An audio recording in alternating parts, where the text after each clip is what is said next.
you worry about it. And I said, don't you worry about your little getting pulled over right this second. Get out of this car. We're not driving. I want to welcome everyone to our May 23rd, 2017 Daviess County Fiscal Court meeting. The reason I hate to have meetings at noon is everybody's still high from their morning coffee, and it's hard to get them to hush. Commissioner Castlen, would you lead us in a prayer and a pledge? I will. Dear Heavenly Father, we thank you for the many blessings you bestowed upon us as individuals and as a community and as a nation. We ask you on this day that we know there are people that are grieving. We ask you to send your angels to comfort them.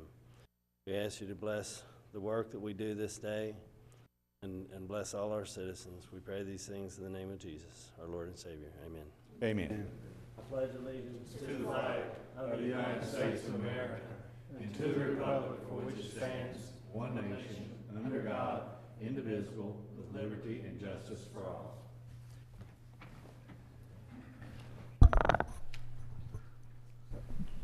Thank you, Commissioner, and once again I want to welcome everyone to our May 23rd, 2017 Daviess County Fiscal Court meeting. Jenny, are you ready? Yes, sir. Item 1, consideration for presentation.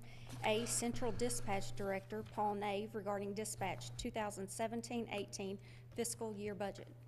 Mr. Nave, welcome. Good morning, Judge. For about the 23rd time this year. That's right. Good morning. Good afternoon now. It's after lunch, isn't Yes. it? Good afternoon. Did you have some of my cake? I did. Happy birthday to you, by the way. Well, I appreciate that. I just got, the good sister bought us a strawberry cake back there as well, so I haven't tried that one yet. Great. I'm here to entertain questions that you would have on the budget that was presented to the City Commission and passed by the City Commission. Of that budget, the county's responsible for 25% of the $3 million that was voted on. And I'll be glad to entertain any questions that you have concerning the budget that was passed. Yeah, why don't you start by just giving us kind of an overview on how 911 works, the number of calls that come in. I know I was very interested during the City Commission meeting when you played a couple of those 911 calls, very intense, very scary calls and then I found out that they were from 2007 when the combined 911 dispatch hadn't even been set up. And as a citizen, not knowing better, the implication would be those are the kinds of calls that you receive every day. That's the majority of the calls, when I don't think it's true. And we've talked about how you're staffed and all that. So why don't you, if you would, and I appreciate you coming over early and setting the whiteboard up, but why don't you take us through the way that you're staffed, the number of calls that come in, and I think the commissioners probably have a few questions. Sure. Well, I'll step over to the whiteboard so we can discuss it, so I can explain it, if you will. Do we have Paul, see if... Move the board closer to Yeah. Well, yeah, and you can do it because on the back we've got the some facts and figures that we don't want the guy from Messenger or the gal from 14 to see, so we've got them covered up. You can get with me after the presentation. So if you'll look at the board, I'll make sure I don't want everyone to see. So we receive 911 calls around 70,000 on an average. 70,000 we'll get a year, and then non-emergency calls are over 150 around we'll get a year. So we'll triage those calls every single day as they come in. So as they come in, we have, as we have for this last year, we've had, since conception to dispatch, we had 71% of the time we had minimum staffing on day shift. When I say about minimum, we had 5 individuals working on day shift. Let me stop you there. Can we just not say minimum? People think you don't have enough. You have authorized staffing. Is that correct? You have the 5 people that you're authorized to staff on day shift. 5 is the least we can staff the function. That's the authorized staffing. You've That's been correct. told you will have a minimum of 5, but that's what you've been authorized. Correct. Okay. For 71% of the time. What about the other 29%? Then we had an additional person, which we consider overstaff, which is a sixth position, and I You had outlined it on one this. overstaff, so you Correct. had one more person than you were authorized to staff at a minimum. To function, Right. that's Right. correct. That's exactly right. And then afternoons was 50%, and then midnights was 79% of the time. We had what we just discussed. Right, you had authorized, 50% authorization on second shift. So we're authorized 100% of the time to have 5. 50% of the time you had 5. Correct. The other 50% of the time, you had more than 5. Correct. So at no time did you average less than you're authorized. We were never under 5. Never Ever. understaffed. Never under the 5 required. Okay, under the authorization. That's correct. Okay. So as the call comes in, we have an OPD position, which when I say OPD position, they are only on the radio. Their sole purpose is to triage all radio traffic and document it in the 911 CAD system as officers are on traffic, as they're out on calls, they're arriving on calls, wanting records, all that stuff within the city of Owensboro, the corporate of the And city. Paul, let me interrupt you. Commissioners, if, really, we can't wait until he gets to the end of it, and I apologize for interrupting, but as you say some of these things, I want to make sure I understand them, and commissioners, if you don't. But, so we have one person out of the 5 authorized for, say, first shift, dedicated 100% to OPD.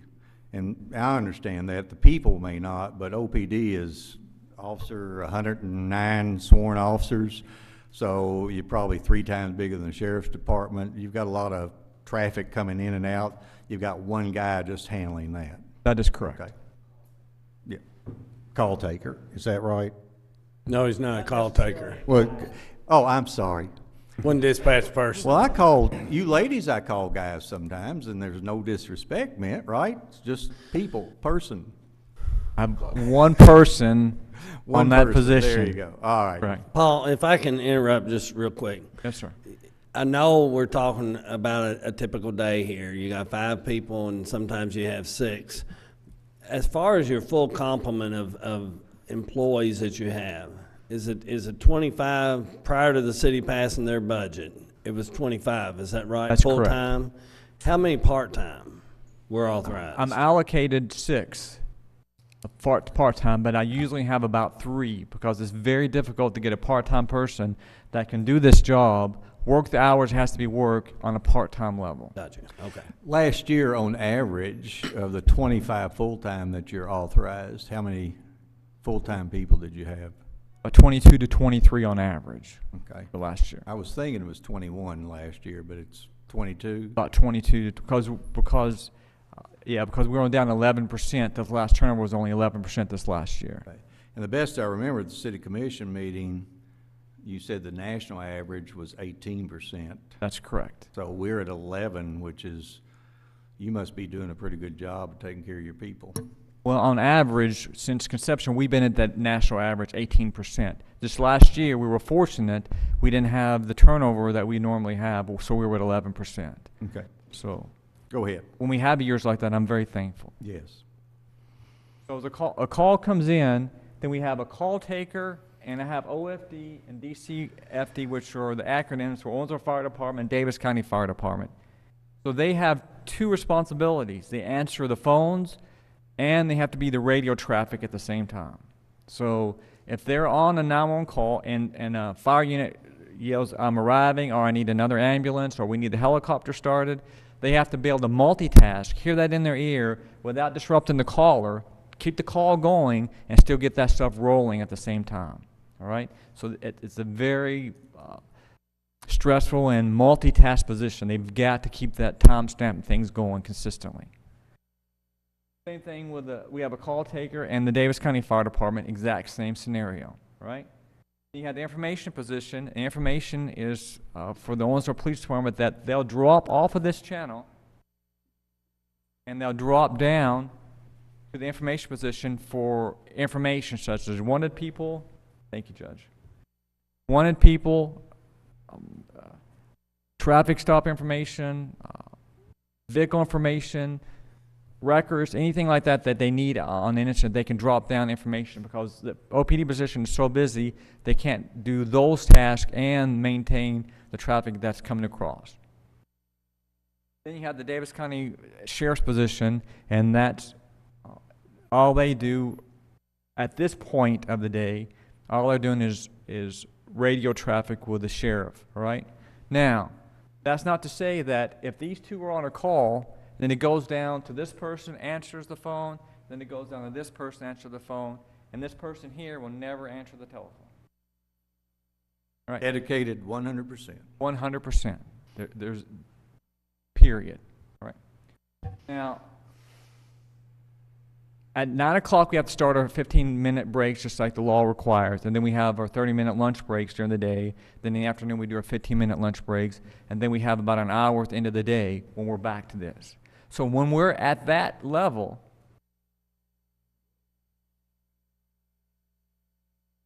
I have to take one of these out of the equation.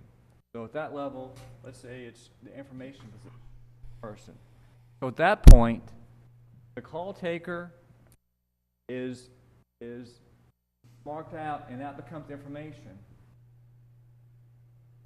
And then the fire department comes over here, and the call taker has the Daviess County Fire Department, owns our fire department, plus they're doing the call taking. This person's on break. When this person's on break, this one has to take information channel because it has to have someone on that radio channel.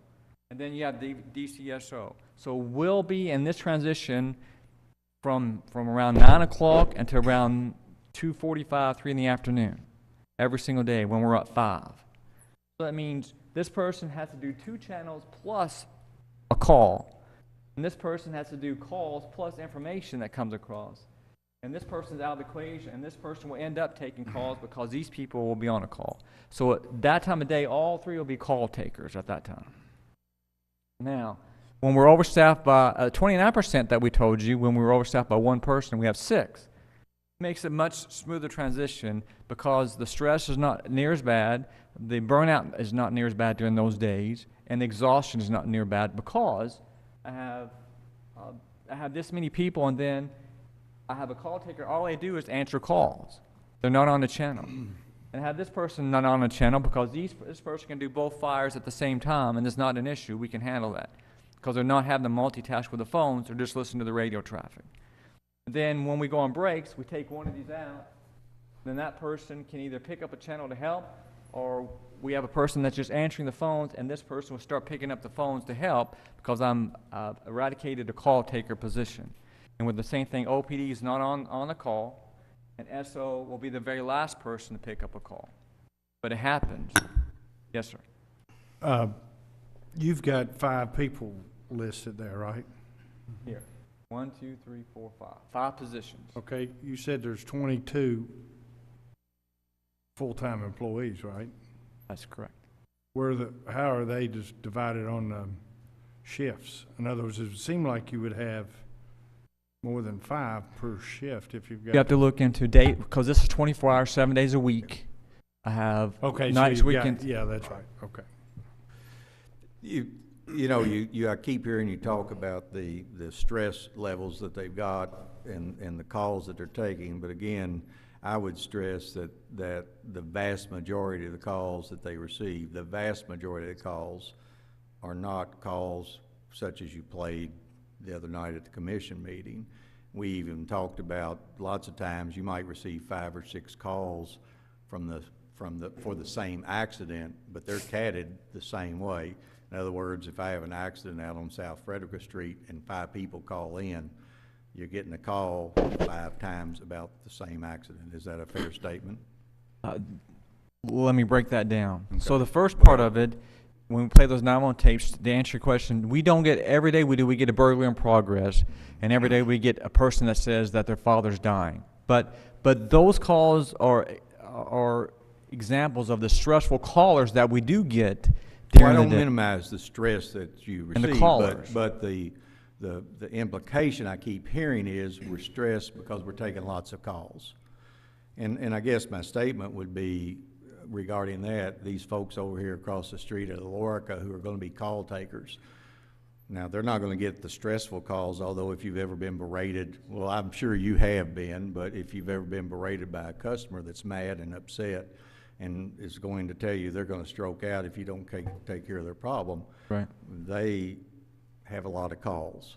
And, I mean, I don't know that numbers of calls stress you out, because businesses deal with that every day. I do agree when you've got somebody, and we do not, absolutely do not deny the stress levels that those folks have. Let's give you some examples. In the Washington Post, I just pulled up a few things from the national average, right? As the biggest thing is burnout and exhaustion, and on top of the stress. Mm-hmm. And it's a national issue, just not at my center. No, it's all over. Absolutely. That's right. Absolutely. I wouldn't deny that. And no disrespect to Lorca. So when I say this, there's no disrespect, No. right? But they're taking calls one at a time. They're dealing with that one person, and once they get done with that person, the call queue will pop them another call into the system, they'll answer it, and they'll go on. Mm-hmm. We don't have that luxury here. We have multiple calls coming in, and we have to handle and triage each single call, and they're doing two things at the same time, sometimes three.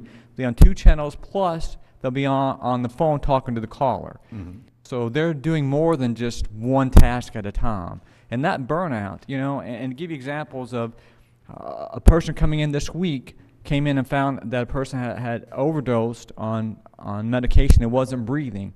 And they were panicked, you know, on the phone and distraught because of that. And I can attest to myself, and I'll be the first to tell you, had a situation with my wife who at one point when we first got married quit breathing because of a medical issue. And I panicked, you know, and doing this every day, all day long.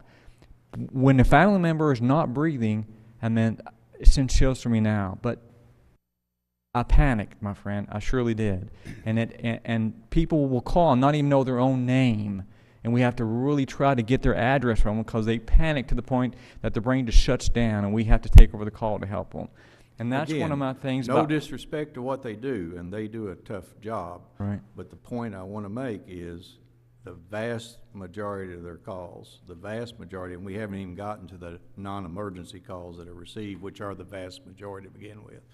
But even that, the 911 calls, the CAG calls that they get are not the types of calls that was implied at the city commission meeting. They're not specific one calls. One call is bad enough. Right. But they're dealing with those other types of calls most of the time. Yes, sir. Just one more, I'm trying to get this in my mind. Explain what goes on over here as far as the 911 in this building. How does that all fit into the picture? Great. Because you came in that day and we were operating out of that center. Correct. So that is our backup center. So we have redundancy. A community this large is I'm not say required, but it's highly recommended that you have a redundant system, because if we transferred our calls to, say, Henderson Post, every one of our calls, they wouldn't have the staffing or the equipment or the availability to handle our call volume at one time. So what we have is redundancy. So we have majority of our equipment over here is the same as the primary center. So if they need to leave the primary center, they get up, all they do is badge in here, and they can log in here and function fine. Everything will route over here automatically. And if it doesn't, because the fiber's cut, then we have procedures that we can route the calls manually over here, and we can function in that aspect. So that's the purpose we have that. So just some of those people were over here. That's correct. Okay. So we had call takers over here that day. Taking these call takers here, were taking the calls, entering it, and then the dispatcher at the primary center was reading it and dispatching at that time. Paul, do you know if any of the others throughout the Commonwealth, do they have redundant or backup systems Yes. like we do? Henderson has one. Lexington, Louisville, in northern Kentucky, they have some. The larger communities Larger do communities. have, yes. Okay. Yes, sir. I had a question, Paul. Y'all do a great job. Thank you, sir. If a person called in sick or while they were working become sick and had to leave, you have a backup plan for that, or how is your back? Because I know and understand what you're doing, taking breaks, lunch, et cetera, but that can happen. Yeah, it can. And I have not even put the equation of FMLA that we have and sick time and vacation and those things that it played, and that's difficult. That's a full-time job on one person that we have just to do scheduling for 24 hours, 7 days a week. But to answer your question is, we always have 5 on that shift and 5 on afternoons and 4 midnights. Always. There's no exception. If somebody gets sick, then they will either stay there until they can't stay any longer, but we always call someone in Okay. and pay overtime or callback time, but we always have the minimum staffing, Okay. I just didn't know how or you the got allocated them. staffing, I should say. Okay, thank you. Yes, sir. Go ahead and go down to that the bar graph that you, So, bar graph, make sure everyone can see, it depicts, these are CAD calls. I'm not talking about phone calls. So the phone calls represent the CAD calls. So without a phone call coming in, the CAD can't be created, all right? So our staffing levels are 5, 5, and 4 based on the information, on our call volume that come in. So at midnight, between midnight and 1 o'clock, this was last year, we had 3,337 calls created. Then we go to 4 o'clock in the morning. For the whole year, we had 1,456 calls created. Then as you go, our peak time is at 4 in the afternoon. We have 7,880 calls were created during that time. So 1,600 is 4 in the afternoon. 1,600. So we're talking 1,600 is 4 in the afternoon. And then 2,000 hours is 8 in the afternoon. And we had 6,067 calls came in. And then we go from around 11 to 12 o'clock, we have 4,200. So this is a typical day. I mean, I can pretty much, a typical day is like this. It starts slow at 4 o'clock, 8 o'clock starts to build up, 4 o'clock it peaks, stays that way to about 8, starts to go down at midnight, then midnight to 1, 2, it starts to slow down, 4, it levels off until about 6, and this is the bell curve every single day. Yeah, I started to say pretty much on a bell curve. Bell curve every single day. Now, well, you and I were doing some calculations. I saw Commissioner Wathen pull his calculator out. The 7880 at 1,600 hours equates to about 21, 22 calls. How do we do that? Per day. Per day. Per day. During that hour. During that hour, divided by 5 people who are there, and that's not always true, but that's about 4 calls. Right. CAD calls. CAD calls. Remembering that they're taking calls that are non-emergency calls or calls, I'm assuming, that come to the 688-8881. 88, right. And the sheriff line 88. comes in the afternoons also. After that, the sheriff's line. If you look at 0400 hours, that 14 calls, that's about 3.5 to 4 calls an hour divided by the 4 people that they have. So they're not, it's not a lot, but again, there are other calls on top of that. Right. Talk about the non-emergency calls versus the 911 or CAD calls. Sure. So non-emergency calls equate to multiple things. It can be someone calling in, someone towed my car last night. I need to know who towed my car. We get those calls. The alarm companies call in, even though it's on the non-emergency line. By ISO rating, I have to have a dedicated non-emergency line coming in for the alarm companies that's dedicated for that. So the ISO dictates that, so we have those calls coming in. Fire alarms, burglar alarms that come in that we have to answer. We get calls on there, anonymous calls, such as there's a warrant on somebody, there's a loud music complaint next door, dog barking complaints, things like that. Now, we get those same calls, the dog barking and things like that on 911, but a lot of these come in on the non-emergency lines, all right? We also get calls from wreckers saying, I can't locate this address, I need this, or do you need 2 rollbacks? Or the ambulance service calling us after we call in and say, we're sending a second ambulance. All that transpires on the non-emergency lines. So that's the 688-8888 line. Doesn't matter, it's automatically sent over to 911 dispatch. The 88 goes to an auto attendant, and at that point, an auto attendant, and then they push 4, and it rings it into dispatch. Okay. They can push 1 for records, 2 for front desk, 3 for CID, and 4 for us. It would seem to me that you could relieve a lot of that stress because of calls if you had a live person out there who, instead of directing a wrecker call over to you guys, or for whatever reason, a loud neighbor complaining, which is not a 911, but still would be the OPD responding, seems to me that you would have a easier time in 911 dispatch. Since the Here's the sheriff's gamut call- to that. Since the sheriff's calls don't come over there during the day, who does that for the sheriff department?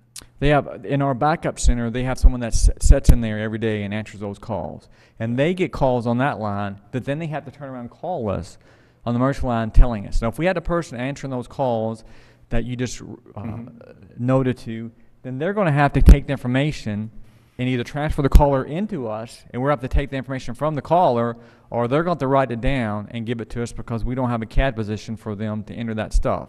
So virtually, there'll be a call taker outside of dispatch if they were entering that stuff. But you wouldn't enter the stuff that a wrecker, All that goes into the CAD. All that is documented. If they call and that's a say CAD call as it- well. it's usually related to a CAD. So they're calling in about an incident they're dispatched to. So we would note, record called, said ETA is 20 minutes. Okay. Or they were calling for a second rollback, or all that's documented within the CAD itself. So it's time stamped. So if they don't show up in 20 minutes, then they'll call another wrecker, because deputies can't sit out there for hours waiting for. And not to say that, so if the wreckers are listening, that's not the case, that's not happening. Okay. Commissioners, anything else? One last yes. question. Oh, I'm sorry. Charlie? I'm sorry, Commissioner I thought the Cass. judge asked earlier, the example of a vehicle accident in South Frederick, a lot of witnesses, and a lot of folks will grab their phone, call 911 and say, hey, there's a wreck at so-and-so. So you get 5 to 10 calls on that one. Explain how you handle that, and are they counted in your 20,000, your 70,000 calls that you started your presentation out with? Yes, sir. Or, okay. Thank you for the question. So when a 911 call comes in, be it, it's irrelevant. They have to triage every single call as if it's something different, because they have to get to that caller. We can't assume that call is at Southtown or Frederick when they call. Chances are it is when they're all coming at the same time. But we have to make sure that the caller says, because there could be one at the next intersection, or it could be an accident further down the road, and that's happened. A dispatcher has assumed that in the past, and it wasn't the same location. So you have to triage every single call to make sure they're reporting the same incident, so you're not giving someone service that they need when they call in. So they triage every single call, and that call is CAD'd. So every 911 call creates a CAD. Now, if that call comes on a non-emergency line saying there's an accident, that's not created a CAD. All right, only 911 calls create an incident. That would just be, we make a note in the original CAD, second caller calling in said it was on a non-emergency line that there was an accident. That's entered into the original CAD. Okay. Did that answer your question? I think so. Because I mean, I can clarify more if you do. I didn't understand. So let's say the 5. 5 calls that Commissioner Castlen talked about were counted in your total CAD call. That's correct. But there would be 5, That's correct. not 1 with 4 5. entries under it, but 5. 5 separate incidents. Yeah. That's Okay. correct. Okay, that's what I thought. I just didn't. Now, that think 6th one I said from here would not be Yes. in that. That's Yeah. correct. Okay. Anything else? 2 more questions, and then I promise No, you're I'll- fine. I'm I here. promise I'll probably quit. I'm here all day. You don't want to be. How many people do you have per shift? Like, Okay. because of that chart, I was thinking you don't need as many people on 3rd shift as you do on. I don't. You're exactly right. So the allotted slots, just we have to have to function, are 5 on days, 5 on afternoons, and 4 on midnights. Okay, that's 14. Well, I don't want to get into that because, but the last question I have is, you've got 22, but you're authorized to have 25. Right. Employees. We have to take in vacation time. You have to take in FMLA. You have to take in days off. And But how come you don't have 25 full-time instead of how come I 22? don't have 25? Yes. Great question. Thank you for asking that. So they had to go through a vetting process, hiring and background checks and so on. So once they get in the door and we start the training, sometimes we'll have, just like in this article, they started out with 40 people, and it came down, they only had 8 people at the end of the process, right? And so once they come in dispatch, it's hard for me to explain to anyone what it's like to be in here, having to multitask and having to listen to someone dial on the telephone or commit suicide on the phone. I've had people truly made it through half the training, and they'll take one of these calls that you talked about, right?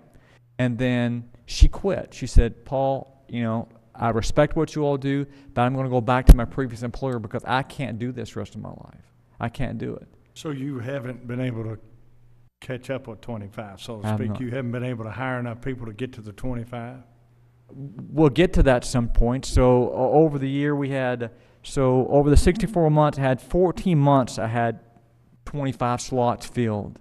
That doesn't mean trained. They were filled. 14 months out of 64, which is 21.88%. I had 25 slots filled.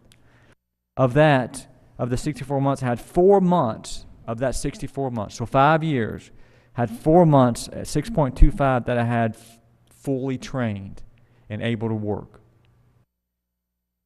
So, you know, by having 2 additional slots that they've approved, then my goal is to try to sustain 25, to reduce this, to increase this 5 to 6 every single shift, and at times to 3 or 4 in the morning when they need it, to increase that so that I'm diversifying the stress, I'm diversifying the burnout and exhaustion. I'm trying to diversify that so that they're not under that scrutiny the whole time. And when they have 6, you would think that I bought them a Christmas present. I mean, truly, when there's 6 people working, it's like they're excited because they look at the schedule and say, wow, we have 6 tomorrow. It's going to be so much better, you know, and they do see that. Paul, let's go back. You're authorized 25. Is there any 1 year since we have been a combined 911 dispatch that money for 25 has not been put in the budget? No, sir. So every year, city and county proportionally put the money necessary for you to hire and pay 25 folks.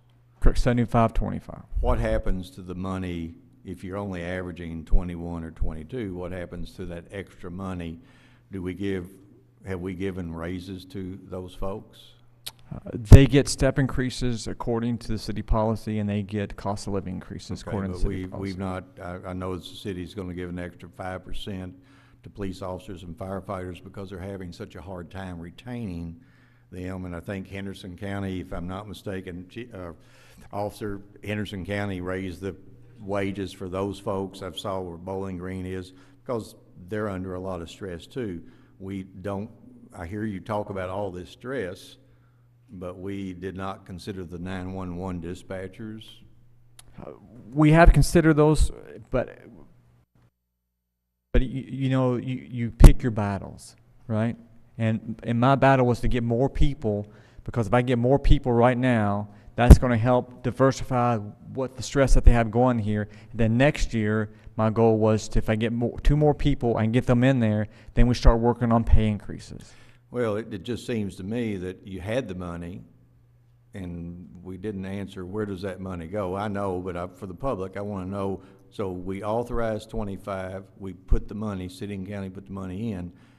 Where did the extra money go to? It goes into a surplus account that Central Dispatch, it's controlled by the 911 board.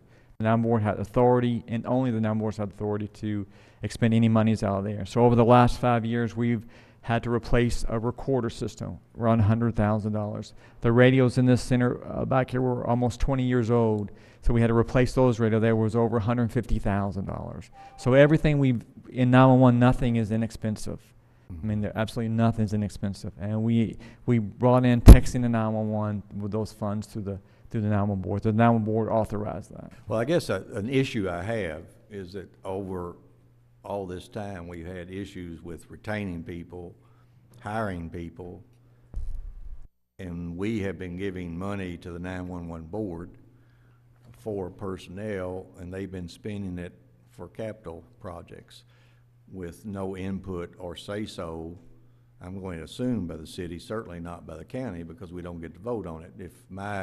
If my engineer comes to me with a budget and says, I need X number of dollars for personnel, and he doesn't spend it, he doesn't get to put that and buy equipment. He has to come back and get authorization. Understand. At the end of the year, according to the agreement, we're supposed to reconcile expenditures, cost. If there's more money due from city and county, then we proportionally put our money in. If there's not as much money spent, then there's supposed to be money sent back. So I think I've got an issue there that we need to reconcile, and I'm probably going to attend the next 911 board, and we're going to talk about that. Not that, and I want no one to believe that I'm implying anything was done improperly. I don't, because I know you guys shepherd that money very, very well. As a matter of fact, there's a couple $100,000 that was saved from the personnel that's going to be rolled over into purchasing about $600,000 of software. That's correct. So that's less money that the city and county are going to have to put up. But it's just that I think we need to have a greater input into what goes on there, and our input is through that 911 board. That's right. And I was going to say, any concerns about that, I think we need to deflect it to the 911 board so they can answer those questions for you. I understand, but you happen to be the one on the hot spot. I understand. Yes, sir. I said I wasn't gonna, I said I That's all probably right. wasn't gonna ask you more, but Probably. it seems like you said you need 4 people. Is that right? We asked for 4. But it seems like if you need 4, you've already been authorized for 2 of them, and you've never been able to get them hired, so you really only need 2. If you need 4, if you need 4, which if you say you need 4, you need 4, but you've already been authorized for 2 of them, you've never been able to attain. So you're saying there are 25 slots that never been filled? Is that what you're saying? That's what I'm hearing That- from you. Is and that you- you've and got you're 21, exactly right. 22. Maybe you've already been authorized for 3 of them.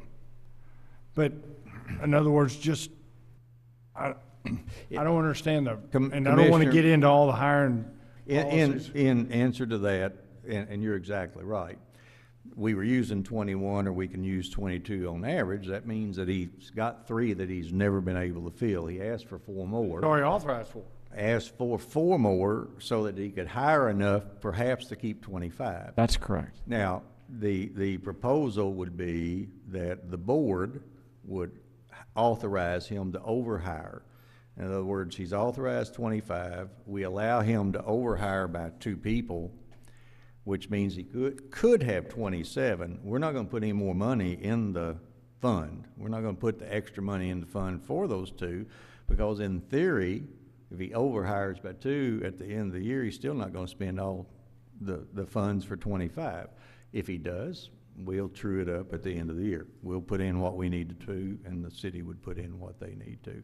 It's an effort perhaps to get, I don't understand why it takes so long to get them, but we're not involved in it on the county side. I think it's a city function. I don't even think the board is involved in hiring people anymore. So that's a function of time and money. Hopefully you'll be able to hire those folks. You know, I'd ask you, if we gave you more people, what shift would they go on? Unless I'm directed by the board, my objective is to put them on the needed shift based on the call volume. Okay. So that And that makes sense. So the board would tell you where I to would put them. That's my directive, and unless they disagree with me, then that's where I will put them, because you can see the call volume and the stress that needs to be eradicated. That's where they really need to be. You know, just 1 or 2 other questions. We've had you up there long enough. Oh, by the way, we put a tranquilizer in that bottle of water for Oh, you. good. Well, let me go drink some more real quick. Paul, I heard after all this discussion, you know, software, P25 expenditures, and 4 extra people. And the county's kind of backed up against some of those expenditures. And one of the reasons, I think, is we received a budget from you guys. And then a week later, I get a budget that's got additional $600,000 in it. And a week later, I got a budget with P25. And a week later, I get a budget with 4 people. I probably wouldn't have started looking at it as closely as I did if I'd gotten one original budget with a request. The software, I think you made a good case for. It's 15 years old. In software years, that's probably like 100 years old. That's true. It locks up, it causes all kinds of problems. $600,000 expenditure. One-time cost. One time. P25 was an additional expenditure. Right now, there is no failure of record that I know. I understand some of the costs. Once we spend the one-time cost for the software, come back next year, request the P25, I don't think you're gonna have any trouble. The personnel part of it, was a real issue for me because of what Commissioner Wathen said. You're authorized 25, but you're, for the most part of the time, you're not there, so the money is there for you to have them. You just need to do a better job of finding them. I don't know if the city needs to change their hiring procedures for dispatchers, because we go through, I know the sheriff goes through the vetting process. I know it's not quite as hard as it is when you take a new trainee for OPD, or the sheriff's department have to send them to, I don't know how many, is it 12 months or 18 months? At Eastern, is it 21 weeks? Okay, I was thinking it was months, but it's a long time to get them trained. And these people more or less are on the job training, so I think that We go to the academy also, to Richmond, for 5 Okay. weeks, yeah. for 9 weeks. But I think that my recommendation to that board will be that you look at streamlining the hiring process so that you don't have to go as long as you have been going. But in the end, the question was, and I've received several calls, it says, why doesn't the county pay their fair share?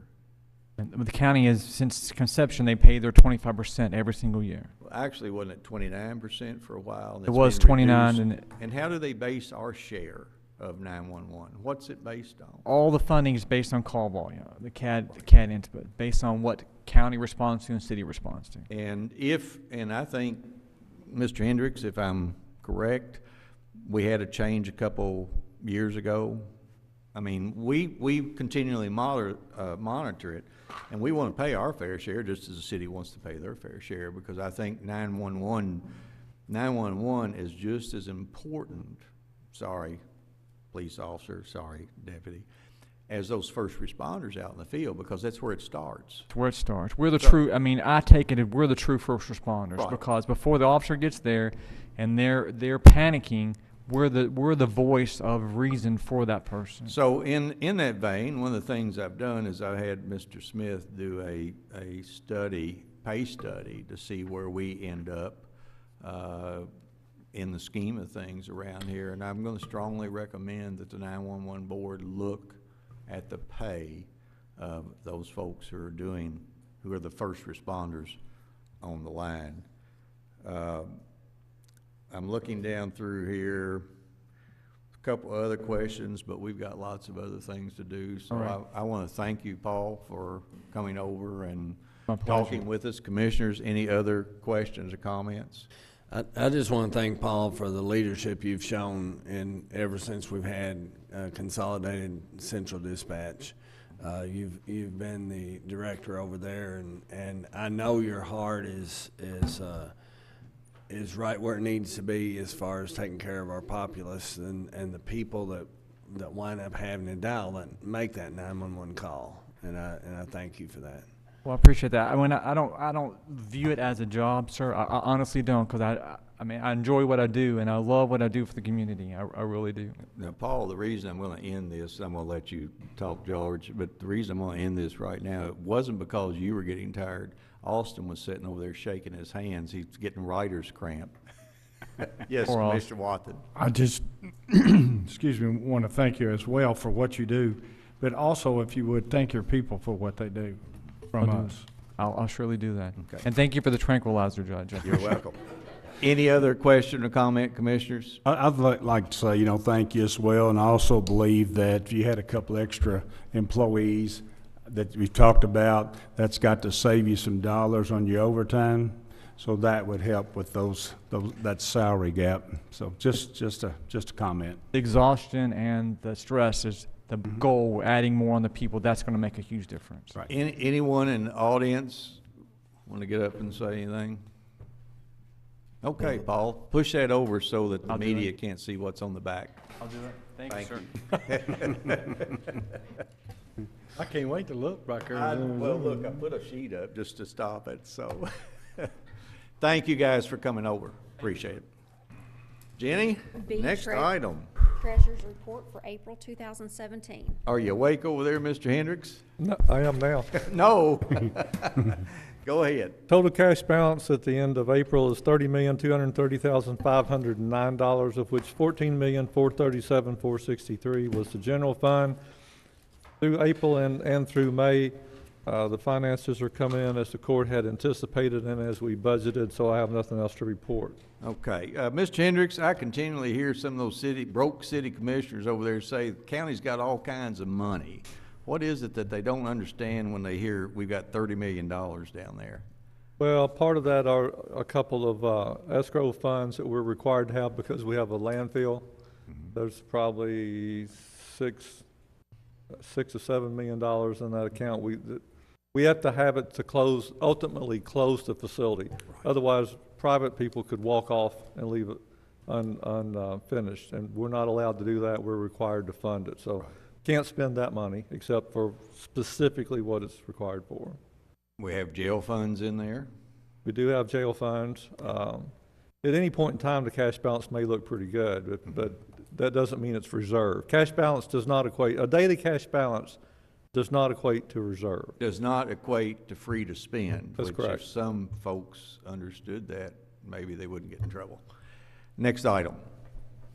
Item 2, Don't write that. If you write that down, I'm gonna write it. consideration for Judge, she's approval. got a live feed on her camera. It's already out there. Hey, that's all right. Doesn't bother me. A, minutes of the May 4th, 2017 meeting. Motion approved. Second. I have a motion and a second. Commissioners, you've had a copy of the minutes in your possession for some time. Any additions, deletions, or corrections? Hearing none, all in favor signify by saying aye. Aye. Opposed, motion carries. B, all claims for all departments. Move to approve. I have a motion and a second. Again, Commissioners, you've had a copy of all the bills due and payable by Daviess County Fiscal Court in your possession for some time. Any questions of the treasurer?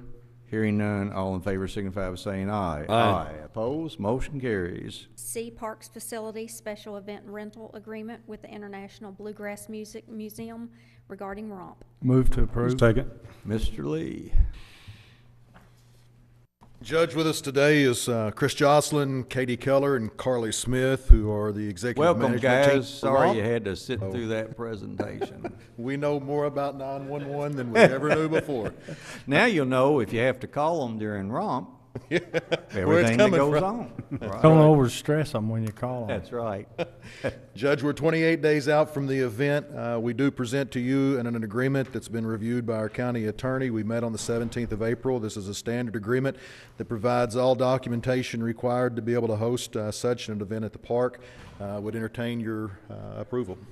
Ross, as I went over the agreement on page 2, the security costs, I didn't find an amount in there. I did find the sheriff's proposal for $22,000 and change this current year. Is that correct, Barry? You're sitting back there, and you folks at ROMP understand what that cost is and what you're going to get for it. Any other question or comment, commissioners? This pretty much. I did notice a change. Under camping, campsites not designated by a number anymore. At one time, we talked about we wanted to designate them so we would have some idea of where people were. There are subsections of Yellow Creek Park that people identify where they camp in, but it's not a specific number on the ground. Okay. We do have, through registration, account for all those who are in the park and camping during the course of the 4-day event. So if I said I need to get in touch with Mrs. McGillicuddy and called you or called the sheriff's office, you would know what section to go look in? We would, and by virtue of her registration, we'd have an idea how to contact her. Okay. Thanks. Any question or comment, commissioners? So everything else is pretty much the same? Yes, sir. Get up there and tell us. Go on. Where's my water? Tell us, yeah. We only have one that's been spiked. Over here, we can only afford one bottle. Tell me about your pre-registrations, how great it's going. Yeah, Number of pre-sales. Right. Yeah, it's actually growing. Who are you? Yeah, Chris Joslin, Executive Director, International Bluegrass Music Museum. Yeah, so our advanced ticket sales and registration for camping is actually up over last year, so that's growing. But I will say, and this is not flattery, but just our collaboration with with Ross Lee in the Parks Department and with the Sheriff's Department and with Claude Porter's office and emergency management. We really couldn't pull this off without that kind of collaboration, so we really appreciate that and feel like those relationships are really key to us being able to present the event, but then to present it in such a way that we can avoid these types of calls, but then having a protocol in place for if something does happen, to be prepared for that. I do, and I'm glad you mentioned EMA. I assume that emergency response plan is pretty close to the way it was, and that, gentlemen, that's part of the agreement as well. I know I want to thank Andy Ball and his group and all the first responders and the engineer getting together and talking about that. So it's compared to 2011, which was my first ROMP, to the 2017 ROMP, it's so much easier to put everything in place. And you guys are since you've gotten here in particular, Chris, things have gone well. So, and I am trying to flatter you because I noticed that the comp tickets are to be determined. Hoping and wishing you all the success because I think it's a signature event for Daviess County. Thank you, Judge. Yes, Sir. Any question or comment? Mike, I thought I saw you kind of. Well, I just want to make a small comment. Okay. And I mean, I got to tour the place last year, I guess a VIP golf cart ride, and very nice. I know Katie Keller especially, and I know she works hard in that marketing. Yeah, she has the personality for it and the get-go, and I think that, along with the rest of your staff, that's really pushing that numbers over last year. So anyway, I wanted to make that comment. I appreciate you saying that. Well, it certainly is a group effort, both internally and with the folks we collaborate with, and especially the county. Mm-hmm. Well, and I would say too, last year I heard, for the last couple of years when we started having trips from out there downtown, I mean, it's bringing a lot of people into our downtown. Right, well. and I'm glad you brought that up because that's another entity that we work really closely with year-round, especially around ROMP, is the Convention and Visitors Bureau, and those folks have been great to work with, and it's nice to be able to work collaboratively with them so that we can showcase things throughout the city because we have a lot of visitors from multiple states, and I think last year over a half dozen countries. And so that's what this is, partly what this is all about, is to showcase not only the International Bluegrass Music Museum, but the county and the city because it's all coupled together. So they've been great to work with, and I think have put together a plan to really draw folks downtown while they're here. Okay. Commissioner Watson? I think also this year, aren't you, and there going to be bus rides out to the Botanical Garden and the OZ Tyler? There are. Yeah. And so that's going to incorporate a lot of nice tourism things. That's so right. I think that's a good idea. And that's an expansion of that this year with the shuttle service downtown and to these other destinations. Yeah. Anything else? Any comments from the public? There being none, all in favor signify by saying aye. Aye. Opposed? Motion carried. Thank you, guys. We'll be out there Wednesday, Thursday, Friday. I won't come Saturday. I can't take the crowd. Yeah. We'll look for you. See ya. Jenny? D, lease agreement with Matthew Schneider for a 72.28 acre tract of land located at 7740 Highway 2830 for the operation of a gun club effective June 1st, 2017. Motion approved. Second. I have a motion and second. Mr. Johnson, do you want to handle this or do you want me to? Certainly, Judge. Earlier in the year, we distributed a request for proposal to operate the Daviess County Gun Club. We had 2 respondents. Both candidates were qualified. However, our initial choice decided prior to signing to the lease that it would be too cumbersome to take on this operation. We approached the other candidate who was still very enthusiastic about the proposal. He is currently wrapping up his operation outside of Lexington and is preparing to move. I recommend approval.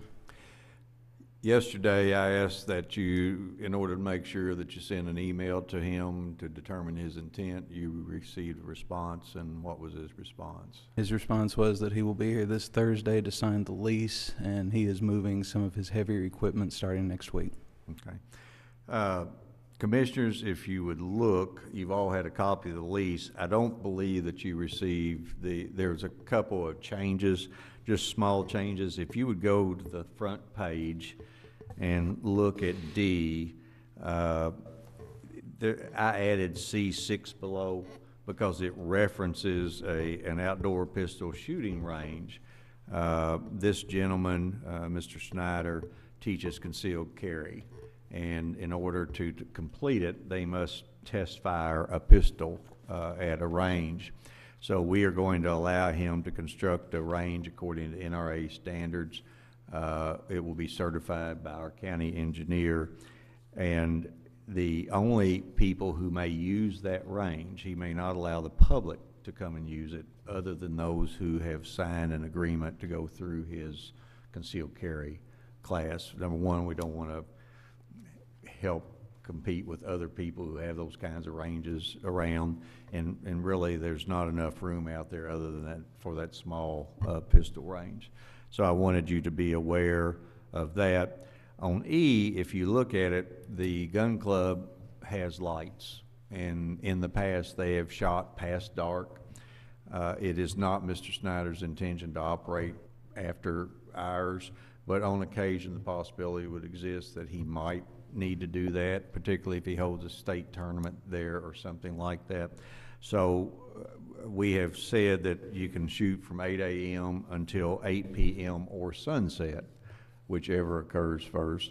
But if It says which is later. who It says the later of. the latter of, yes, I'm sorry. But with permission, and he would have to ask permission to shoot later and use those lights. So we're not giving him carte He would blanche. ask us. He would ask the Parks Department probably, Ross Lee. That's who I would put in charge of it. You'd be all right with that, wouldn't you, Commissioner Watson? Okay, just That's my wanted vote. to- Okay. Any question or comment other than that? I can tell you this, Jordan's had, 15 people calling, wondering when it was gonna open up. I've had 2 big tournaments that have shot out there, wondering when it's, Duke Brubaker even texted me Sunday and said, we're shooting FFA or whatever, and they don't have a place to practice. So there's a lot of folks in this community. And I think this young man will do a good job. I really think he and his lovely bride are looking forward to running the gun club. And they have roots. She is from Owensboro and Daviess County, and I think her dad was looking forward to getting her and the grandkids back, so that probably helped them make their decision. Any other question or comment? Hearing none, all in favor signify by saying aye. Aye. Opposed, motion carries. E, Resolution 11, 2017, regarding CDBG application for Friendly Park Village. Motion approved. Second. I have a motion, second. David, are you gonna do that? Wake up. Are you mad because you haven't had any lunch? No, Okay. not at all. We had a lot of breakfast this morning. Angry? Hangry. You're Hungry and hangry. Hangry. Judge, this authorization is just for you to sign the application. I think all of us were at the public hearing last night for the CDBG grant, so whenever the application is complete, with the passage of this resolution, you will be able to sign the application and get it to Frankfurt. $1 million roughly? I think that's what we're asking for, is $1 million. Right, and I'm pretty sure that we're gonna get that $1 million. So then that all goes to offset some of the costs to the Friendly Village sewer extension. That's correct. The CDBG grant requires a match, and we have already received the KIA loan that will serve as the match for the grant. Good. Any question or comment? Last night, just for the public's knowledge, I believe that Dean Benke with RWRA said that he thought the engineering would be done by the end of this year, and it would be ready to let for construction next construction season. Yeah, I believe he said August is when they thought they would have the design Yeah. done. So ready the for let. possibility would be August of next year, everything would be done. Complete. Yep. So it's moved much quicker, and you made the point, it's moved a lot faster than a lot of these other places that have this very same problem. And I think that's because the court has stayed on top of it. If there's no other question or comment, all those in favor signify by saying aye. Aye. Opposed? Motion carries. Next item. F, purchase an excavator for the Davis County Public Works. Move to approve. Second. Mark, are you gonna do this, or I will. did you get into some of that tranquilizer? I didn't even know we had any. Oh, okay. This is in reference to the grade all that is put in the next year's fiscal budget. We've had continuous problems with the grade all in the last several months. It's been down quite a bit. We're eager to get the new one purchased and delivered. It's got a month to 2 months delivery once we make the order, so we're asking for permission to make that order with the intention and the understanding that we will not take delivery or pay until next fiscal year. So we have the monies in the 17-18 budget. That was part of your budget request. We will go ahead and move forward with it, knowing that we won't take delivery and won't have to pay until the budget goes into effect. That is correct. Okay. Any question or comment? Any question or comment by did you mention this was purchased off the state contract? No, you're right. Thank you. We are utilizing the statewide bid for grade alls. This is an existing contract. I believe in your packet you have the date that the contract is good. And I asked you to check with local vendors, and you did that? We did. This is the only equipment that has the unique ability to drive a higher rate of speed. Right. Everything else that we were able to find locally can go 15, 20 miles per hour, and with our county, we're all over the county every day with this piece of machinery. It can go up to 55, so it's a normal vehicle in essence, so we drive it to the site. So this is one of the main reasons why we go with grade all. So we couldn't find anyone locally that could be a vendor or would be a vendor. We went to the state contract. It exists. Claude, we don't have to bid it out when we buy from that contract because it's already been bid. Yep. Okay. Question or comment, commissioners? Which one of these are we purchasing? There's 3 on this page, isn't there? Is this? I'm sorry, yes, there's several on this page. The state contract gives you multiple options. I believe the number 2 is, the line 2 is the one that we're looking for. Okay. And what's the price? $13,200 or $317,200 is what's. Yeah, I there. believe there's some other incidentals in that. I believe we're well under our budgeted amount. Okay, so you won't use that anywhere else. I get to get that back? Never mind. If there's no other, yes, sir. Do you purchase an extended warranty with that when you're buying a new? A lot of times the warranty is cheaper if you buy it up front than if you got some age on it. Commissioner, I think we do. I don't have the limits on that, but I believe with the state contract, I think the contract dictates so many months, years for the warranty. Yeah, I can check into that if you'd like. No, I just asked the question. Something Won't you you think find out about. and let me know or the commissioner know? Sure. Be glad to. Any other question or comment? Question or comment by the public? There being none, all in favor signify by saying aye. Aye. Opposed, motion carries. G, purchase salt spreader stands, Department of Public Works. Motion approved. Second. I have a motion second. Jordan, is that you or is Mark going to? Mark, go ahead. I'll take it. This item is also on next fiscal year's budget. This is in regards to our salt spreaders.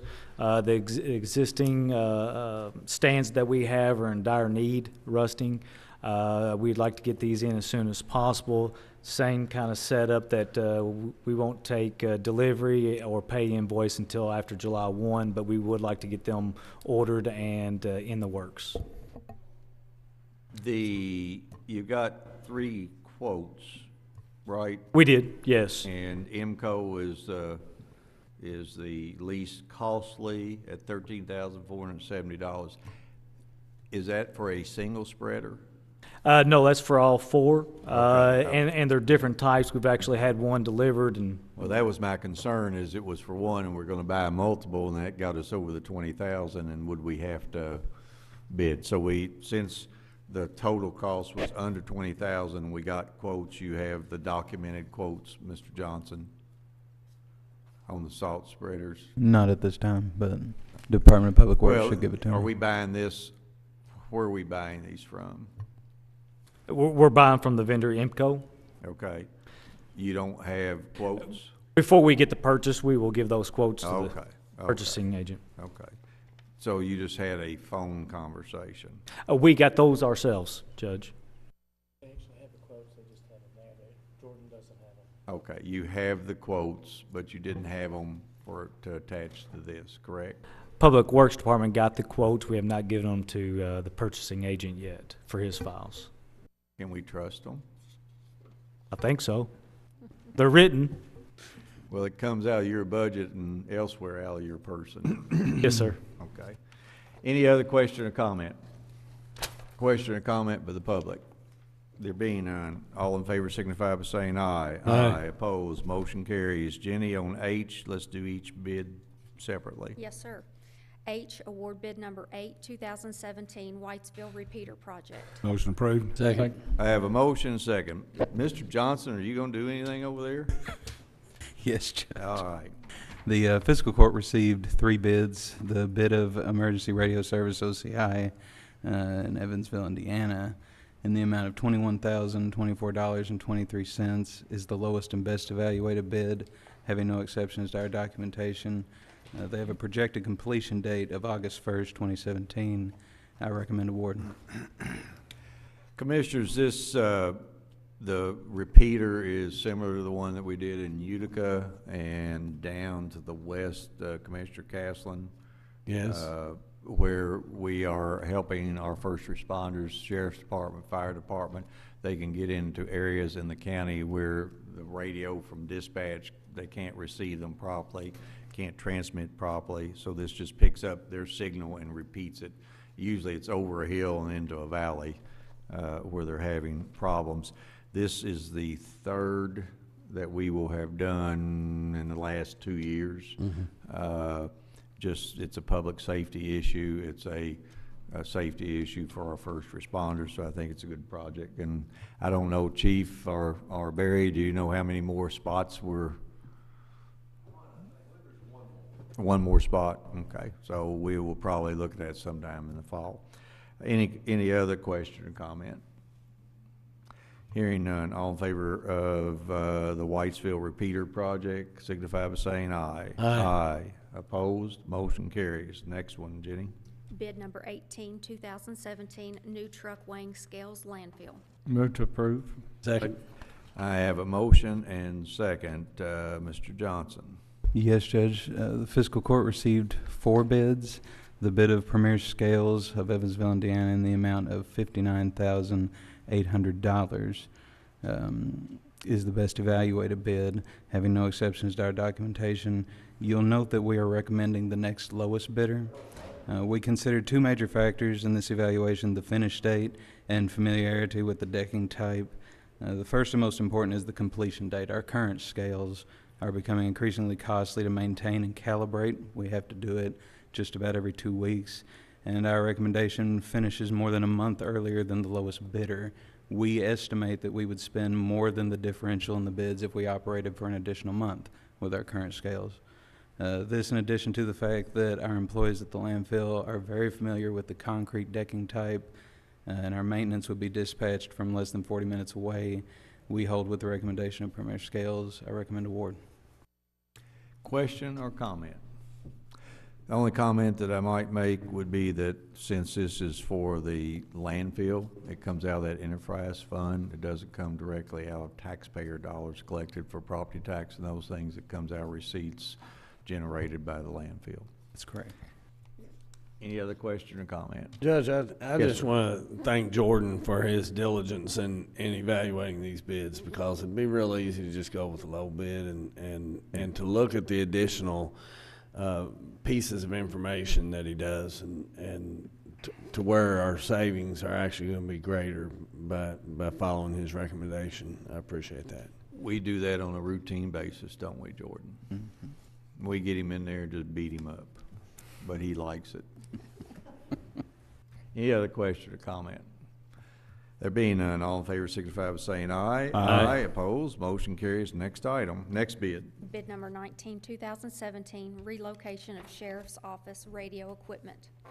Move to approve. Second. I have a motion second. Mr. Johnson. Yes, Judge, this radio equipment is actually the hub of the sheriff's radio system. It will be moved from a private vendor's location to the city Radio Hill Tower. The fiscal court received 2 bids. The bid of Ohio Valley 2A Radio is the lowest and best evaluated bid, having no exceptions to our documentation. I recommend award in the amount of $17,820. Thank you. Just a couple comments, Commissioners. First of all, the rate for the use of that tire was continuing to escalate and had gotten quite expensive. It was on private property, which required us requesting, sometimes begging, access. Lastly, I want to say thank you to Mayor Watson, the city manager, and city staff for talking with us and allowing us to relocate the radio on. They call, David, it's Chautauqua Hill, what they call Radio Hill. Isn't that what they call it, or Tire Hill over there? So we will get it, now we'll get it outside of private hands and into public, on public property. Any question or comment? Any question or comment by the public? There being none, all in favor signify by saying aye. Aye. Opposed, motion carries. I hire Casey Owens as a building and grounds technician effective 6/5/2017. Move to approve. You move to approve. Walton Castlen. Okay, I just. What did I do? Did you move to approve? Yes. Okay. Then And I'll Charlie, second. I thought I heard Mike, and Mike, you're gonna recuse yourself. Right. Yeah, and I thought that was the case, but you and George have an awful deep voice over there. Mr. Owens, are you out there? Stand up. These are the guys that you gotta satisfy. Good luck. If you're hired, by the way. Joe Paul, how did we choose this guy? Come to the microphone. Joe Paul. We need Joe Paul to get up here and talk every now and then. He gets bashful. Judge, we went through the hiring process. We interviewed 5 applicants for the position, which is at the Judicial Center. It's replacing the position for Dean Newcomb, who's been with us for 27 years, who's going to retire July 31st. Well, yeah, it's welcome to the crew, and we do appreciate Dean, and I know we'll have something for Dean. When did we find out that Dean was going to, when did we start this hiring process? Probably about a month ago. Okay, so it took us all a month to hire somebody who's going to work in a judicial center. County's right on. Any other question or comment? There being none, all in favor signify by saying aye. Aye. Opposed, motion carries. Welcome, Casey. J, hire Brandon Adams as a seasonal park attendant at Panther Creek Park upon successful completion of pre-employment screenings. Move to approve. Second. I have a motion second. This is our ongoing effort to keep a full complement of park attendants. Is that correct, Mr. Lee? Okay. Any question or comment? Hearing none, all in favor signify by saying aye. Aye. Opposed, motion carries. K, hire James Gates as a Department of Public Works summer laborer effective upon successful completion of pre-employment screenings. Move to Motion approve. Second. I have motion second. Mark, is this one of our interns? Yes, it is. It's a summer intern for the road department. Okay. Any question or comment? Hearing none, all in favor signify by saying aye. Aye. Opposed, motion carries. L, transfer Daniel Thurman from a solid waste truck driver to a service technician, Department of Public Works, effective 5/29/17. Move to approve. Second. I have a motion second. I assume this is an internal transfer, not a new position. Now we're gonna look for somebody to replace him, correct? Correct. Any question or comment? There being none, all in favor signify by saying aye. Aye. Opposed, motion carries. Next item. 3, consideration for appointment A, Danny Richardson to the OMPC Building Code Appeals Board, term 5/6/17, expiring 5/6/2021. Move to approve. Second. I have a motion and second. Mr. Richardson has served one term. He's done a good job. I'm sure he'll do a good job this next term. Any question or comment? Hearing none, all in favor signify by saying aye. Aye. Opposed? Motion carries. B, Ted Lawley to the OMPC Building Code Appeals Board, term 5/6/17 to 5/6/2021. Motion approved. Second. I have a motion second. Mr. Lawley has served 4 terms on the board. Typically, we don't go that long, but you know how hard it is to find a good engineer. Any question or comment? Hearing none, all in favor signify by saying aye. Aye. Opposed? Motion carries. C, Barry Smith to the MCA Board, term 5/19/17 to 5/19/2021. Motion approved. I have a motion second. Deputy Smith has served one term. When he heard his name called, he ducked under the benches back here so he wouldn't face Commissioner Castlen's ire. Barry, thank you for serving on that board. Any question or comment? Hearing none, all in favor signify by saying aye. Aye. Opposed? Motion carries. D, David Johnson to the RWRA Board, term 7/1/2017 to 7/1/2021. Motion approved. Second. I have a motion and second. Mr. Johnson will be taking John Stevenson's place. John served 6 terms. He served from the very beginning. We could not figure out how long John had served, so I called Waitman Taylor this morning, who is probably the oldest person in Daviess County, and he told me he thought it was 6 terms. David Johnson is a very nice young attorney here in our community. I've known David for a long time, and I appreciate him agreeing to serve on what arguably is one of the hardest boards in Daviess County. Any question or comment? Hearing none, all in favor signify by saying aye. Aye. Opposed? Motion carries. 4 ordinances. A, second reading, KOC 8.92, 2017-18 Daviess County Fiscal Court Budget. Move to approve. Second. I have a motion second. Mr. Hendricks. Yes, Judge. The key underlying assumptions for the budget that there's no new debt being issued in the budget period and no tax rates are being increased. Since we had the first reading, the Department of Local Government has reviewed and has approved the budget as to form and classification. That's a required step before we proceed. And I'll have the second reading. I'll read appropriation amount. There is a revenue amount of exactly the same. For the general fund, $25,097,169. Road fund, $4,457,334. The detention center, $8,392,220. The LGEA fund, $592,000. Bond fund, $3,965,000. Solid waste funds, $17,419,000. Economic development fund, $1,504,000. Health insurance fund, $4,200,000. And the total budget appropriations, $65,626,723. This is the second reading. Joe Paul, hold on a minute. Is that the roof glue I'm smelling? Because if it is, I'm going to need that tranquilizer here in a little bit. Okay. Commissioners, any question of the treasurer? Any question from the public? Well, once again, I want to tell you, I think we have a very good budget this year. It addresses all the needs of our various departments, perhaps not the wants, because we always have more wants than we have money. But it addresses all the needs. It takes care of all those things that I believe that we as fiscal court have been tasked constitutionally to do. I want to thank the department heads. I want to thank Mr. Hendricks, and I want to thank you, commissioners, particularly for your hard work. If there's no other question, all those in favor signify by saying aye. Aye. Opposed? Motion carries. B, first reading of KOC 921.671, and ordinance amending text in Articles 3, 5, 7, 8, and 14 of the OMPC zoning ordinance. This is a first reading, so we won't vote on it, but we are able to discuss it. We have Brian Howard from OMPC here. I would open it up for discussion. Commissioner Wathen, you might want to start because you and I have had several conversations, and I'm sure that you have some questions for Brian.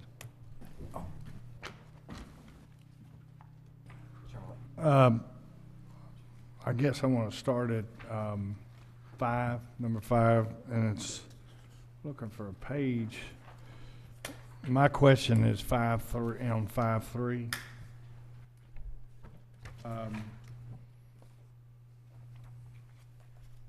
Well, first off, I want to ask, I'm sorry, go back to 5.2. What is the application fee? How much is that? It's been discussed. I think at this point, the proposal was 75 in a residential zone and 150 in a professional, commercial, or industrial zone. Okay. And then, so, for example, if somebody wants to put in a pool that goes out on the easement, utility easement, he's got to do all of these things. I think it goes all the way to K. Right. Okay. A zoning administrator, is that just one of the, who is a zoning administrator? Jim Mitchell was our zoning administrator. He retired within the last month, and those duties have transitioned to Matt Warren, who has taken over as the Associate Director of Building. He will handle all the zoning administration stuff relating to the building side of our office. Mike Hill, who is our Associate Director of Planning, will deal with the zoning side of the office, zoning enforcement and that type of a thing. For this type of an issue, since it will be related to permitting of some type of a structure, this would fall under Matt Warren. So, and I think it's good that it can go to one individual instead of having to go to the board and all those different things, but what happens if he's denied and he wants to appeal? An appeal of this, if this were denied, an appeal would take place at the Owensboro Metropolitan Board of Adjustments. It's what's called an administrative appeal. So if they don't agree with what would be determined on the encroachment permit, it could be appealed to the Board of Adjustments. If someone didn't agree with that decision, it could then be appealed to the circuit court. So there's an appeal process built in. So it says that in here. I must have missed it.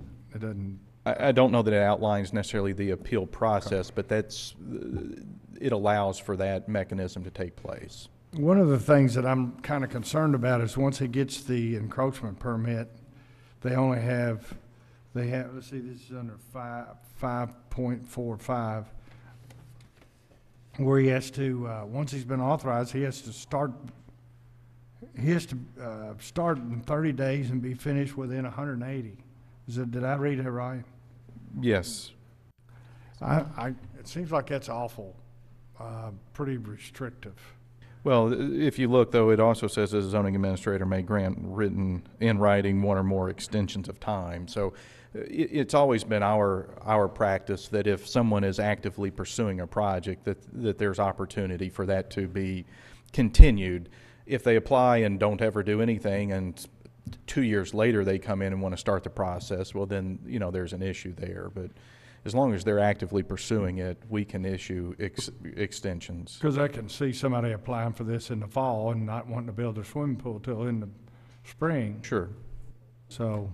Or they might apply and then start choosing a contractor and spend two months, 6 months trying to find a contractor within their price range. It just seems like that's an awful small window. And then, I guess one other question. I guess we should I move on to all the categories I've got? Yeah, I mean, you go ahead, then I'll jump on him. Right above that, I guess it's under 5.4.3, but in the right-hand column it says, and I'm a little trouble reading this. You want a bigger one? He can lose it, is what it basically says. He can lose his permit, revocation of the encroachment permit. Is that what that says? Is that saying that he can, once he's been given the permit, that it can be If the permit is revoked, if the zoning administrator revokes the permit, that revocation must be recorded in the clerk's office so that there's a notice of the revocation. The intent of the whole encroachment is to show where someone is encroaching on a utility easement, and one, so that a utility or others will have notice of that encroachment, and other surrounding property owners will have notice. Once you've gotten the permit, that permit is also recorded, but then the revocation is recorded as well so that everyone knows that they no longer have the right to encroach upon that easement. But if they get the permit and they build whatever it is they want to build, a swimming pool, they can't take it. Not that after it's built, but a permit is a permit. It can be revoked. Now, if you've built, I don't think you'll ever get a permit to encroach a swimming pool on an easement. But that's just one of the reasons. I'm just throwing that out, Yeah, because it mentions swimming pool. Swimming pools are one of the elements that were not in the initial ordinance, and it was included and added because there were permits, there were certain areas where pools or areas where they would put pools, but I don't think you'll ever get the pool itself to be permitted on an utility easement. So I guess my question is, if I build a building, can somebody come in there and say, take your building, we're taking back your permit, move your building? Your building, it's unlikely you're going to get a building approved on a permit. Most of the ones where they're going to be, the kinds of building will be structures that are impermanent. Fences, it could be like if you have an above-ground pool, those kinds of pools, or if you put a utility building that does not have a foundation. It's unlikely that they're going to permit you to put any building that requires a foundation. All right, let me say this in another way. If I have something that I've built, or I have constructed, or I have permitted and done it, can they come back and tell me to move it? Yes, that's a possibility. So they can tell you, take your fence down and get it out of the way. And that often happens when a utility company or another one comes in and says, we have to put in a line, we're having to change a line, we're having to construct something. So that is a possibility. We do that now with persons who ask to build a bridge or fencing onto our encroachments or easements. It is a permit. It's not something that lasts forever. But, okay, I think that's interesting that you could get a permit to build it and then somebody come back later and say, take it down. Commissioner, could I ask a question?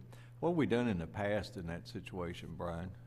Well, in the past, you know, the example of, say, a fence, we don't permit fences in our office. Right. This mechanism was not in place. So if there was a fence placed in a utility easement, wasn't permitted through our office, and the utility needed to use that area, they go and they take the fence down. And so we haven't been involved in that process. I don't know, Claude, in your discussions with the utilities, if that came up as far as how. That's the reason for this. That's right. Actually the reason for this ordinance is because someone did build a fence in a utility easement. They went through it, and there was a question. The court made a finding that there was no provision like this, and because there was no provision like this, the owner did not have to move the fence to accommodate the utility. But the question I would have, and I'm just going from my own personal experience, we had a Kenergy transformer set in a utility easement, and a lot of my yard has drainage easement down one side. I have a fence because I have a swimming pool and I'm required to have a fence. I have a utility easement down the other side. In this case, Kenergy needed to take a fence down because their transformer set too close to the fence for them to change it out, which was fine. And in my case, they said, we're going to take your fence down, we'll put it back up. I said, forget it, I'm going to replace the fence, I'll take care of it. And that was a nice resolution. I can see where some folks would build the fence, ask Kenergy to take the fence down, Kenergy take it down, then they put it back up. If it's a new fence, it's not any problem. Old fences that you touch and the poles fall apart, then the customer's expecting Kenergy to pay the cost of something that was placed in their easement, but at the same time, they were required to place it in the easement because they got a swimming pool. Now, there's other ways to fence. You can just fence around the pool, I guess. Sure. But it seems to me, and I know where they're going, it seems to me that this is a case of where utilities get out of having to be very careful with things that were placed prior, and now by requiring a permit, it's a very easy way for them to say, no, you can't have it. Well, I think that was the reason what the court said before, why we needed an ordinance like this, because there was not a mechanism, and all they had to do was say, no, you can't put it there. And if you put it there, when they had to use the easement later, the utility had, the owner had no recourse. Under this, at least the owner has recourse.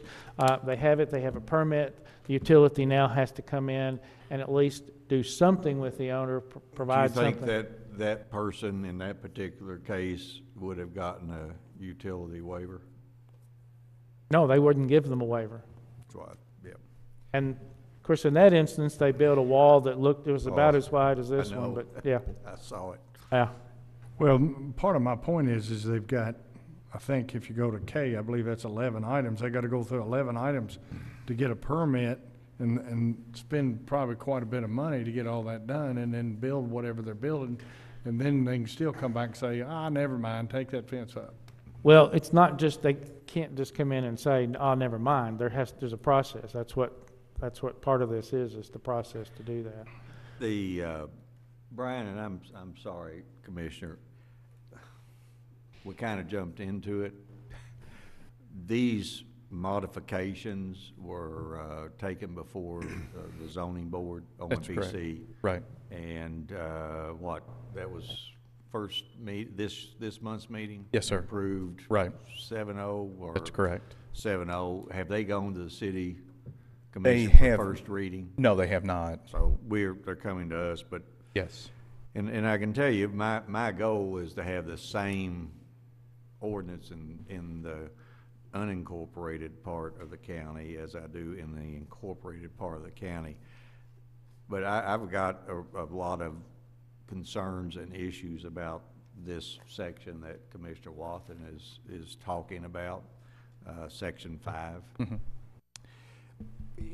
Claude, would it be proper if we remove Section 5 from this ordinance, went ahead, and I think the other part of the ordinance is fine.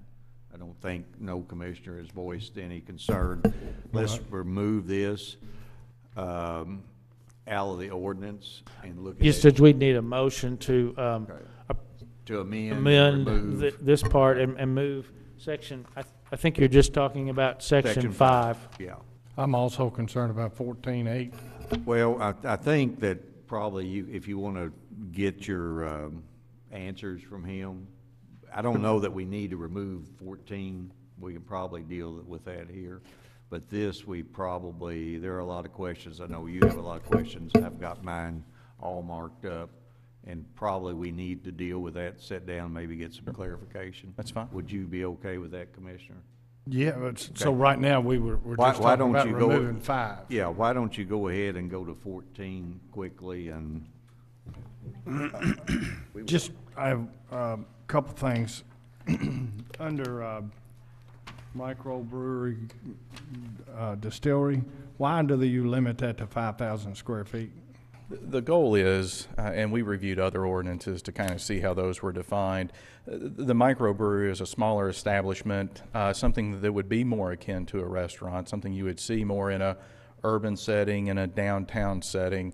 But you don't want it to be, once it gets over a certain threshold, you're more of a bottling facility and brewery than you are the smaller micro facility. So if you had a restaurant, it's just the brewery part, not the seating that is considered in the 5,000. Right. It would be part of that whole, yes. So if the whole restaurant, including the brewery, the maximum is 5,000, is that what you're saying? Let me verify.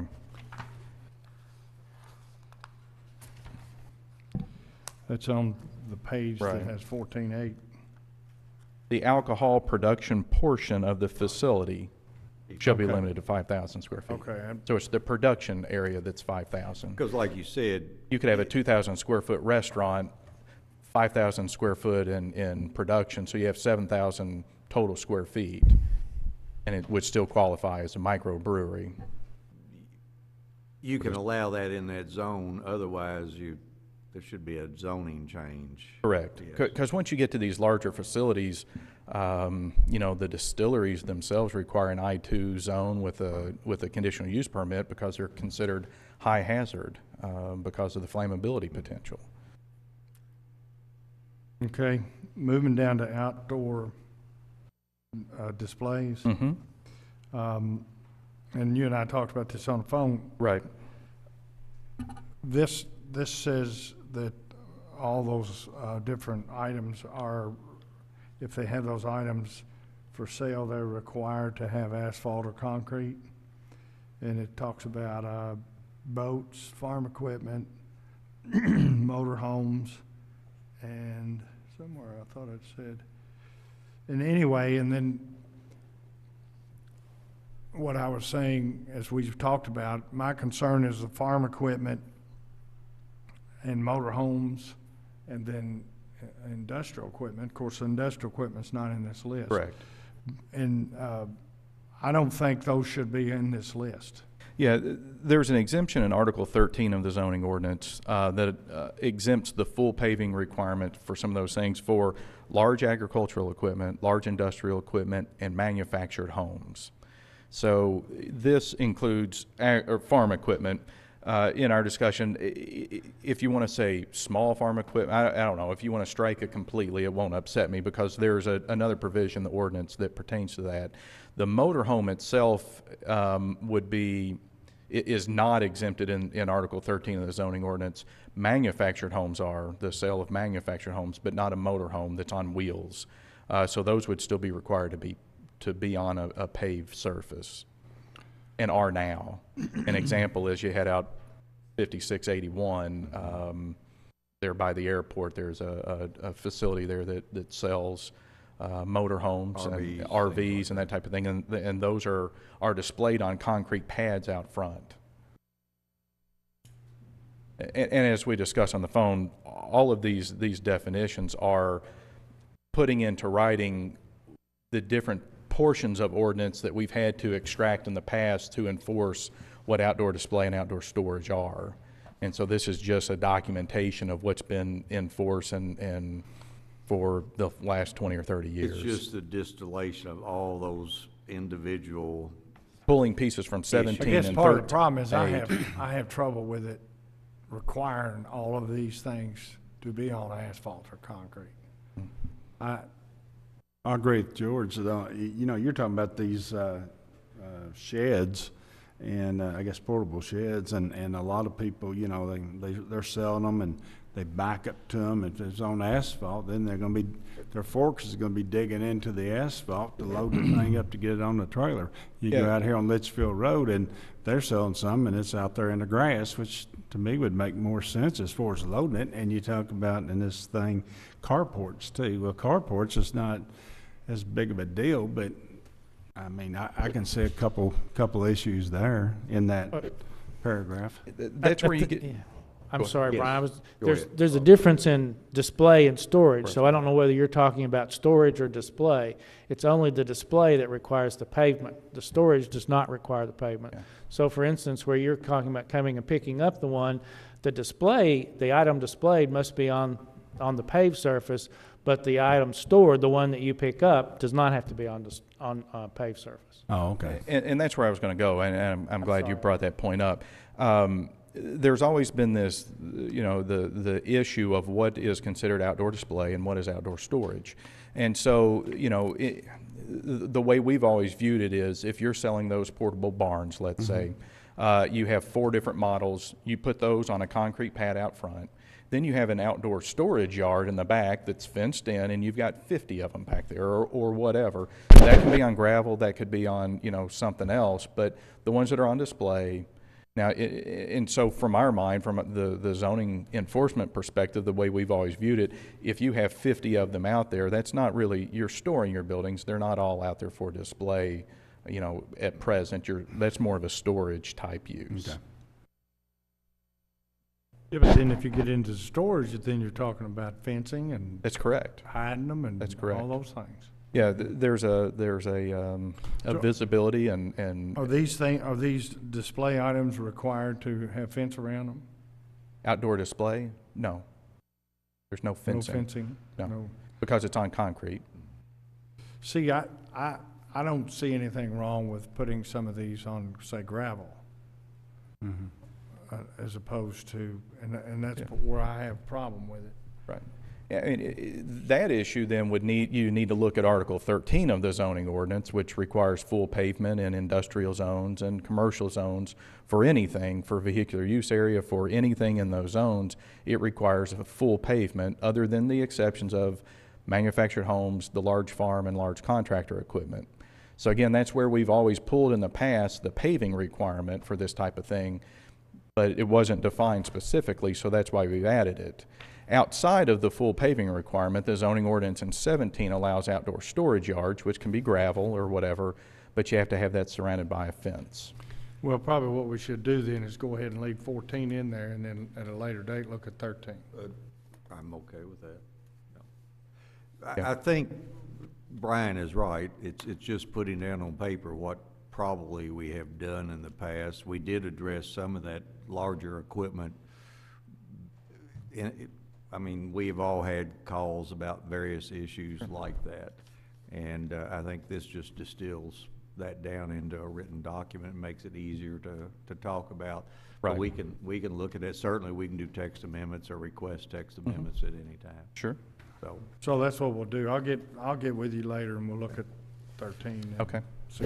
So commissioners, I'm sorry, Claude, were you saying something? Well, if you're going to get back to yeah, 5, yes. I'm going to go Right. back. I would need a motion to amend this document, the text amendments, and remove section 5.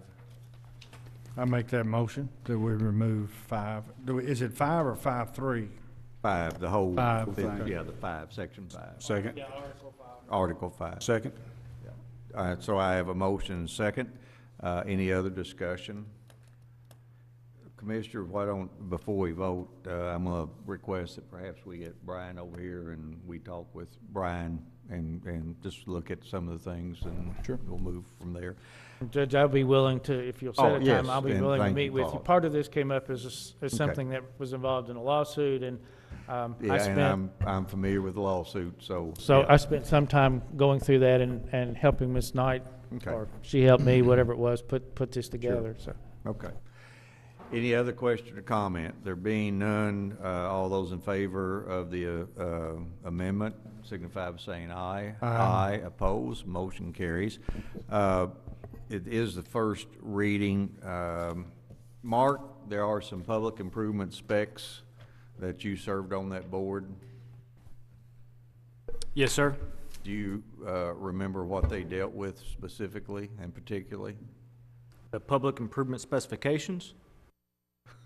It's obvious you don't. Brian, what did they do? Okay, at our meeting, there were several text amendments to the public improvement specifications. I'll preface it by saying the PI specs, as it's abbreviated, that's a document that's approved at the planning commission level, so it does not necessitate approval from city or county government. But there were several changes. For public works, one had to do with handicap accessible ramps on sidewalks. That was one of the issues. Federal requirement. Yes, ADA requirement. On the streets section, there was some discussion in there on the way that base and things like that would be spread and whatnot. And remember Did we put the one about the inlet grates, the using different type inlet grates? Yep, we got RWRAs, and then we separated ours for our MS4 permit where drains to the river and yeah, be drains to stamped with dump. fish and that kind of thing, yes. That was all part of the amendments. But you know the grates I'm talking about, the stormwater grates, commissioners, we've had some subdivisions flood, and simply by changing the stormwater inlet grates out, we have greatly reduced the calls that we received, and that's all it took was a change in the grate. So I'm glad to see that. We also addressed the design criteria for Streets. street classifications. Anything greater than a local street requires design. Commissioners, any other questions or comments before we go forward? Brian, thank you. Thank you. And we'll get together with That's you on fine. that. Let me know. And sooner than later. That's fine. Okay. All right, next item, Jenny. Wait, Thanks, Brian. Did you actually vote on the? Okay. We did. We did. We voted on the amendment, but we didn't vote on the Yeah. ordinance. Okay. C, first reading of KOC 411.2, 2017, and ordinance amending KOC 411.1, 2013, Section 8, Article 1, Section 3 through 8 of the Code of Ordinances of the County of Davis to expand the sale of alcoholic beverages on Sundays and adding Section 9 requiring responsible beverage service training. Commissioners, first reading. You know, the city had amended their ordinance not too long ago. We had not received any calls to amend ours. We had some people show up. I've received some emails, some letters. What this ordinance would do, it would put the purveyors of alcoholic beverages at restaurants and package stores on the same footing with those inside the corporate limits of the city. Personally, I don't think we need to go there, but in order to keep our store managers and sellers of alcohol, I think to keep them competitive, we probably need to move forward with this ordinance. Any question or comment? Trying to make sure that we have this meeting last until 2 Me o'clock, too. so I have a few comments.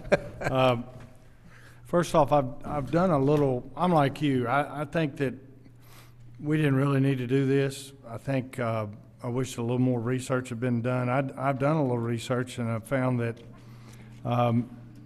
basically they have shown that there is not much of an increase. It's a very minor increase in total sales of alcohol when you move into the allowing it to be sold on Sunday. You have less on Saturday, more on Sunday. So the net effect is very minimum that they actually increase the sales. And also there was some research done, and I've got some different papers that I looked at, and they did some research in Virginia, and they said that any increase in Virginia in the sales tax received by the state from the additional sales was nullified by the extra expense of the small increase in crime that they had. It wasn't a lot of, even that wasn't very significant. I think they said on Sunday itself they had an increase in minor crime of 5% and more serious crime of 10%. So, and that was just for the Sunday. So I just think that we're making, I hate to see us give up one of the things that we as a community and a country have always considered sacred, and that is things that we do on Sunday and things that we don't do on Sunday. I think that we're painted in a corner now because if we don't pass this, then we're doing an injustice to our businesses that are out in the county, because they will have to they will actually have a decrease in sales because they'll have the decrease on Saturday, but they won't have the increase on Sunday.